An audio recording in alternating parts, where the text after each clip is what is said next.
Chapter 16. Find yourself and be yourself. Remember, there is no one else on earth like you. Find yourself and be yourself. Remember, there is no one like you on this earth.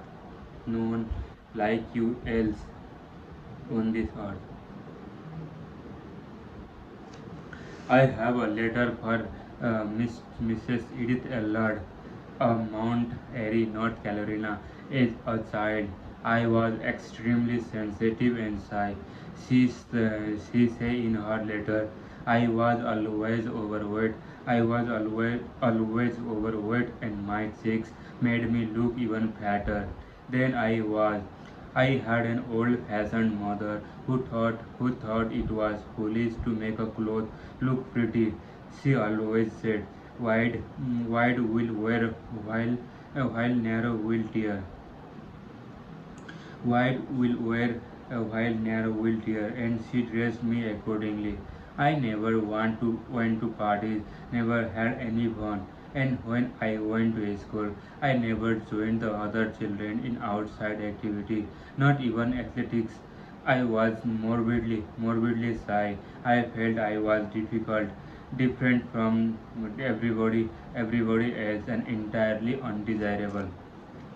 When I grew up, I married a man who was several years my senior, but I didn't change.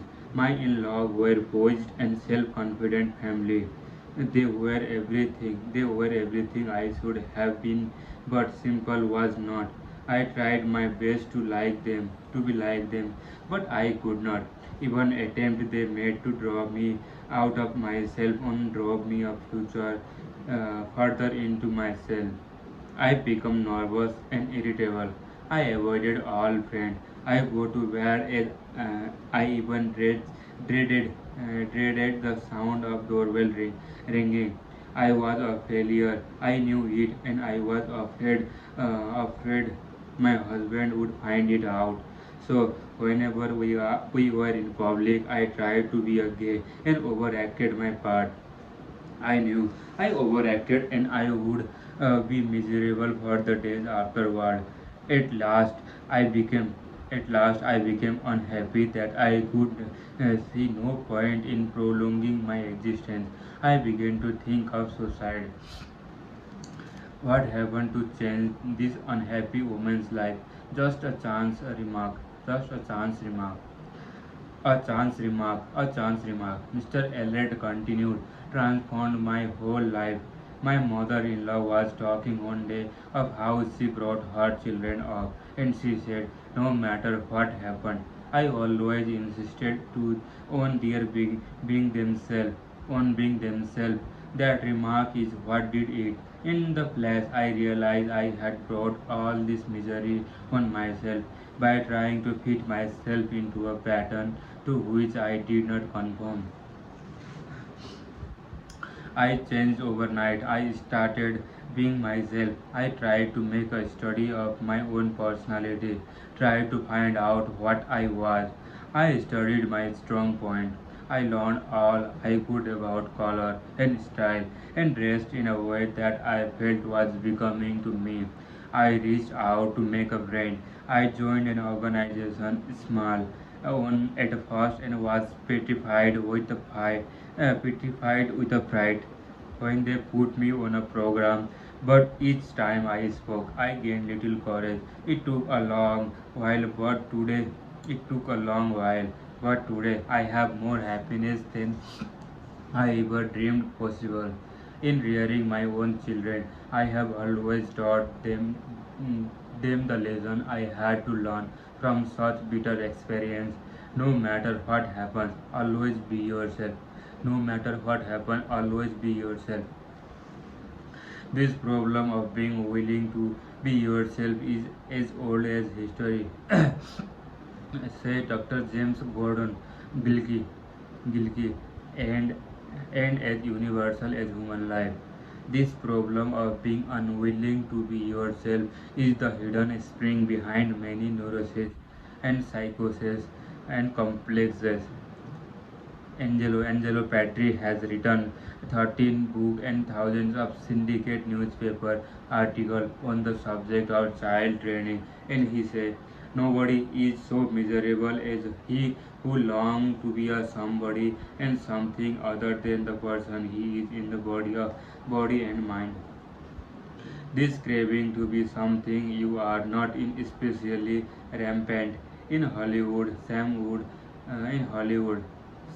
Wood, one of Hollywood's best-known directors, says the greatest headache he has with aspiring young actors is exactly this problem to make them themselves. They all want to be a second-rate Lana Turner or third-rate Clark Gable. The public has already had the flavor.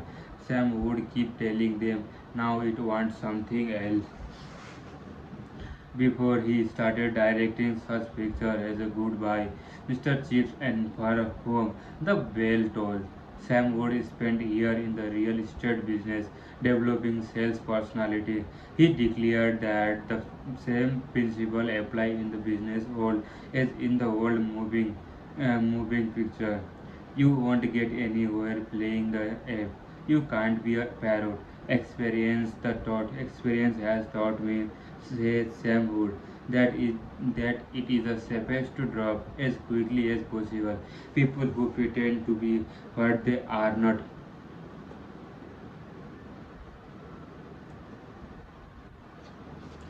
I recently asked Paul Boynton, employment director from the Scone Vacuum Oil Company, what is the biggest mistake people make in the applying for a job. He ought to know. He has interviewed more than 60,000 job seekers and he has written a book entitled Six Ways to Get a Job. He replied, the biggest mistake people make in applying for job is in not being themselves. Instead of taking their head down and being completely frank, they often try to give you an answer they think you want, but it does not work because nobody want a phony, nobody ever want a counterfeit coin. Counterfeit coin.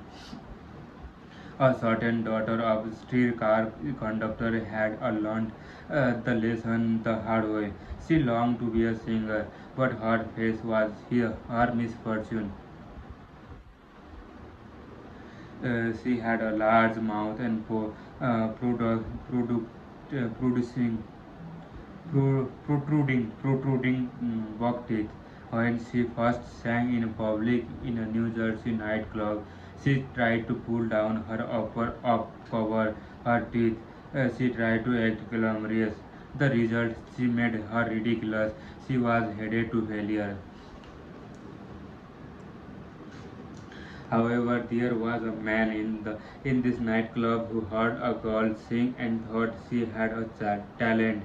See here, he said bluntly, I have been watching your performance and I know what it is what it is you are trying to hide. You are ashamed of your teeth. The girl was embarrassed, but the man continued, What of it? What of it? Is there any particular crime in having a buck teeth? Don't try to hide them. Open your mouth and the audience will love you when they see you are not ashamed. Besides, he said shrewdly, those teeth you are trying to hide may make your fortune. Class daily looked his advice and forget about her teeth. Throughout the time on, she thought only about her audience. She opened her mouth wide and sang with such gusto and enjoyment that she became the top star in movies and radio. Other comedians are now trying to copy her. The renowned William James was speaking of a man who had never found himself when he declared that the average man developed only 10% of his latent mental abilities compared to the what we ought to be. He wrote, we are only half away. We are making use of only a small part of our physical and mental resources. Telling things broadly, the human individual thus lived far within his limits. He possesses the power of various sorts, which he habitually failed to use. You and I have such abilities, so let's not waste a second worrying because we are not like other people. You and I have such abilities, so let's not waste waste a second worrying because we are not like the other people.